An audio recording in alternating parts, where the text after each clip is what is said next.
So, okay guys, ito na ang total amount na ginastos namin. So guys, ito pala ang itsura ng JR Pass. Yan. So, syempre, yung una nating ginastos ay ang visa application. Yan, ang Japan visa. Magkano ba ang aming nagastos doon?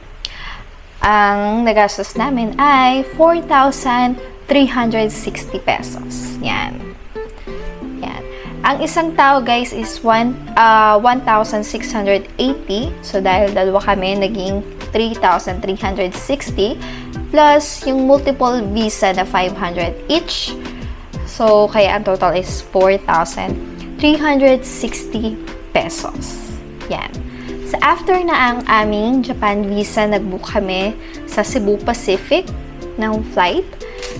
Ang round trip ticket namin ay 34,264.90. Siyempre, bumili kami ng JR Pass. Kasama guys sa itinerary namin ang pagpunta ng Tokyo to Osaka and then Osaka to Tokyo. Kaya naisipan namin mag-avail ng JR Pass. Yan. So, ito yan siya guys. Sa LBC. Ito maging itsura niya guys pag pinadala sa inyong house. Yan. Yan guys. So, simula na binook namin to sa online or sa Klook, mga 3 days lang, 3 working days, na-receive na namin to, guys. So, yun. So, pakita ko lang sa inyo, guys, ang loob. And then, by October, guys, so, next month na yun, magkakaroon na ng price increase ang JR Pass. Kaya, good thing, nag-book kami ng JR Pass ng September para hindi kayo maabutan ng price increase.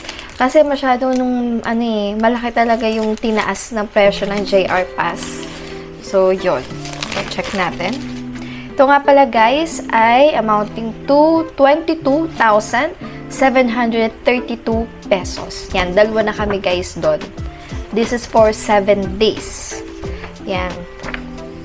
Dahil gagamitin lang namin to pag nagpunta kami ng Osaka and then pagpa-uwi na kami ng Tokyo. Kasi 5 days kami guys sa Tokyo and then 5 days din kami sa Osaka. Yon. Yan. So, ito yun guys. Ang itsura niya. So, dahil dalawa kami nag-book. Dalawa ang marireceive nyo. Yan. So, ito siya guys. So, dalawa. Yan. Okay, so yun guys, so gagawa ko ng videos guys, ng video pa pagkadating namin ng Narita Airport. So, ito ko sa inyo guys kung paano nga ba mag-redeem ng JR Pass sa airport. Yan guys. Kung nagbabalak talaga kayo guys na mag-travel sa Japan, kindly subscribe to my channel and click the notification bell para updated kayo sa mga videos ko pang i-upload. Para magkaroon kayo ng idea kung paano ba mag-redeem, kung paano ba mag-purchase ng ticket sa kanilang machine, and then marami pang iba. So, yun na nga guys, kung yung depende yung JR Pass guys, hindi naman dahil pupunta kayo ng Japan, kailangan nyo na mag-avail ng JR Pass. So, depende yan guys sa inyong itinerary. Kung pupunta kayo ng Osaka, kung pupunta kayo ng Osaka from Tokyo, kaya pupunta kayo ng Kyoto, Osaka, and then Tokyo to Kyoto. So, sulit na sulit tong JR Pass. Pero kung doon lang kayo, let's say, doon lang kayo sa Tokyo, around Tokyo lang kayo mag-i-stay, I suggest, hindi nyo na kailangan kumuha ng JR Pass. O kaya pang Osaka lang kayo, no need na mag-purchase ng JR Pass. Kung doon lang kayo sa area na yon. So, ito na. Next, na pupuntahan namin. So, guys, hindi ito yung pagkasunod-sunod, guys, na pupuntahan namin, na. So, ano to? Iba-iba. Diyan ka. Iba-iba to, guys. So, hindi ito yung pagkasunod-sunod. Next, Tokyo Tower Observatory ticket, main deck admission ticket. Ang nagastos namin, guys, is 916 pesos. So, dalawa na kami doon, guys, sa 916 pesos. So, mga sasabihin ko, guys, na amount, good for 2 persons na yan. Ha? So, yun.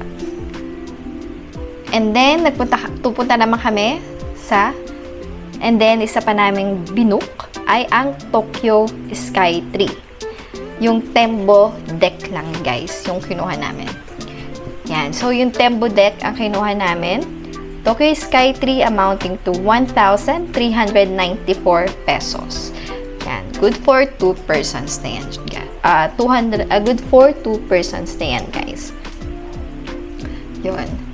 And then, punta naman tayo ng Tokyo Disney Resort Park. Correct. Ang binayaran namin ay 6,161 and 70 cents. Dalawa na kami doon at discounted pa namin siya nakuha kasi nakakuha kami ng Klook voucher. Yan. Sa mga sa mga online lang din yan, guys. Nakakuha kami sa mga nanonood kami ng vlog sa YouTube and then sa TikTok. Yan, makakita ka ng mga promo code. Yun ang mga ginamit namin.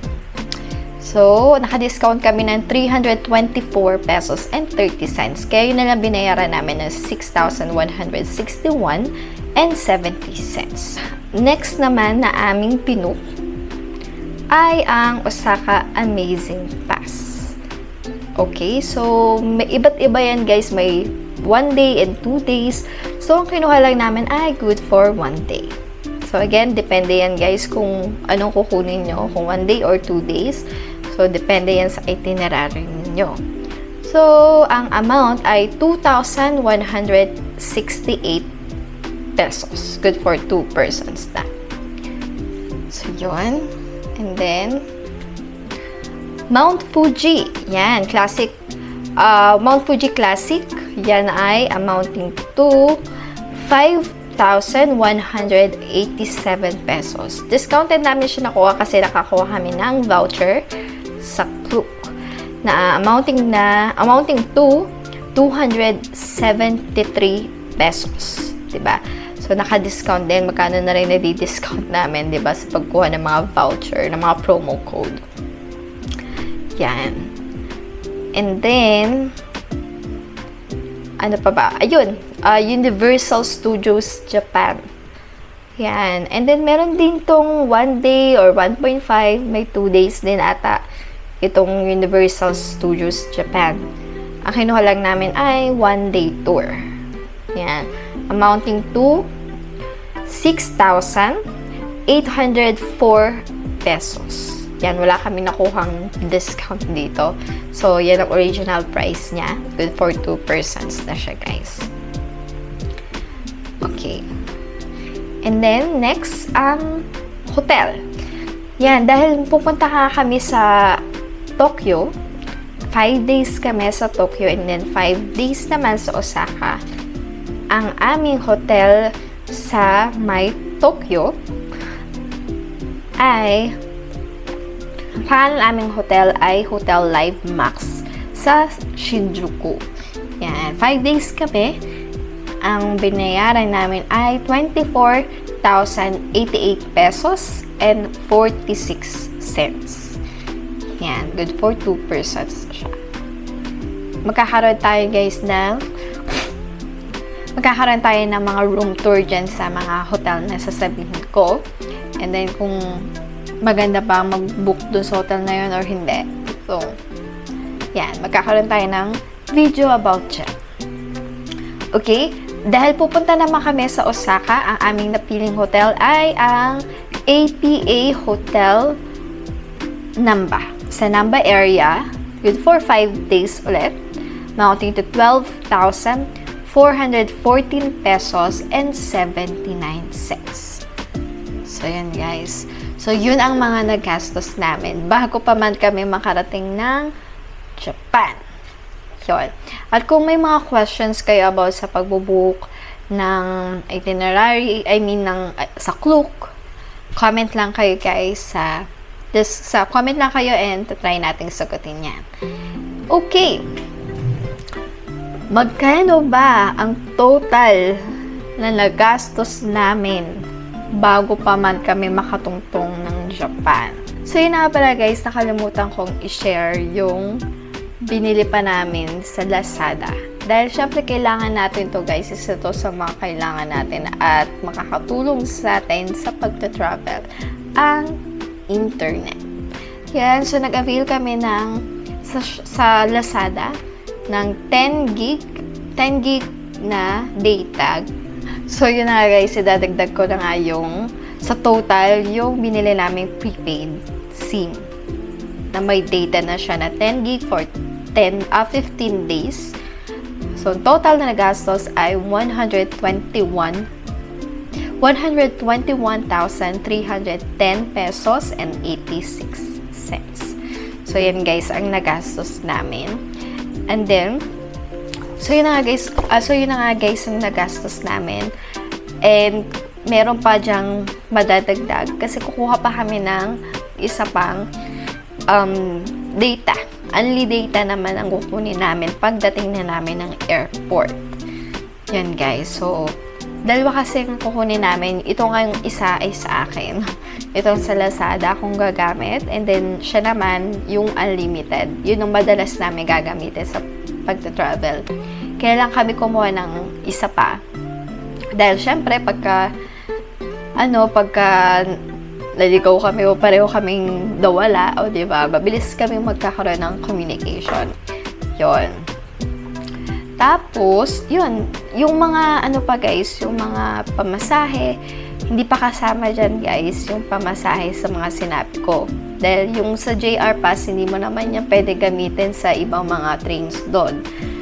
Doon lang siya, guys, pagpunta mo ng so may specific area lang na pwede mong gamitin yung JR Pass. So, madami pa rin kaming kailangang bilhin o bayaran sa aming transpo pagdating namin ng Tokyo and then pag nandun na kami sa Osaka.